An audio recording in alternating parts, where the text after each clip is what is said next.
सुंदरता का मूल्य। एक अति सुंदर महिला ने विमान में प्रवेश किया और अपनी सीट की तलाश में नजरें घुमाई। उसने देखा कि उसकी सीट एक ऐसी व्यक्ति के बगल में है जिसके दोनों हाथ ही नहीं थे।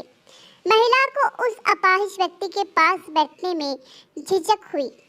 उस सुंदर महिला ने एयर होस्टेस से कहा, मैं इस सीट पर सुविधापूर्वक यात्रा नहीं कर पाऊंगी क्योंकि साथ की सीट पर जो व्यक्ति बैठा हुआ है उसके दोनों हाथ नहीं हैं। उस सुंदर महिला ने एयर होस्टेस से सीट बदलने हेतु आग्रह किया। असहज हुई एयर होस्टेस ने पूछा, मैम, क्या आप मुझे कारण बता सकती हैं? सुंदर महिला ने जवाब दिया, मैं ऐसे लोगों को पसंद नहीं करती। मैं ऐसे व्यक्ति के पास बैठकर यात्रा नहीं कर पाऊंगी। दिखने में पढ़ी लिखी और विनम्र प्रतीत होने वाली महिला की यह बात सुनकर एयर होस्टेस अचंभित हो गई। महिला ने एक बार फिर एयर होस्टेस से जोर देकर कहा कि मैं उस सीट पर नहीं बैठ सकती, मुझे कोई दूसरी सीट दे दी जाए।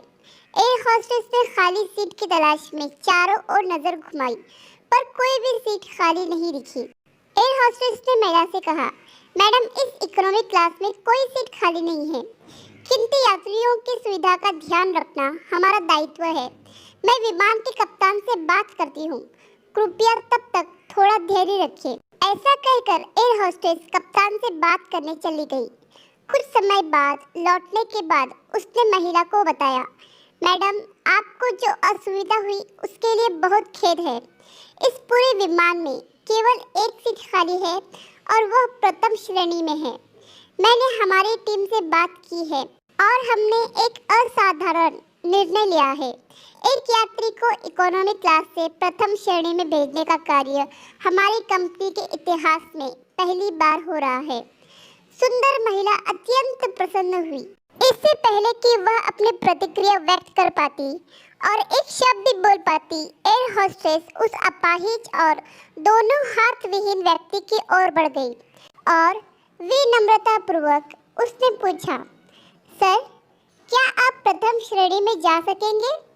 क्योंकि हम नहीं चाहते कि आप एक अशिष्ट यात्री के साथ यात्रा कर परेशान हो। यह बात सुनकर सभी यात्रियों ने ताली बजाकर इस निर्णय का स्वागत किया। वह अति सुंदर दिखने वाली महिला तो अब शर्म से नजरें ही नहीं उठा पा रही थी। तब उस अपाहिज व्यक्ति ने खड़े होकर कहा, मैं एक भूतपूर्व सैनिक हूँ और मैंने एक ऑपरेशन के दौरान सीमा पर हुए बम विस्फोट में अपने दोनों हाथ खोए थे। सबसे पहले जब मैंने इन देवी जी की चर्चा सुनी तब मैं सोच रहा था कि मैंने भी किन लोगों की सुरक्षा के लिए अपनी जान जोखिम में डाली और अपने हाथ खोए। लेकिन जब आप सभी की प्रतिक्रिया देखी तो अब अपने आप पर गर्व महसूस हो रहा है कि मैंने अपने देश और देशवासियों की खातिर अपने दोनों हाथ खोए। और इतना कहकर वह प्रथम श्रेणी में चले गए। सुंदर महिला पूरी तरह से शर्मिंदा होकर सर झुकाए सीट पर बैठ गई। अगर विचारों में उदारता नहीं है तो ऐसी सुंदरता का कोई मूल्य नहीं है। अगर आपको कहानी पसंद आई तो लाइक, सब्सक्राइब और शेयर जरूर कीजिए।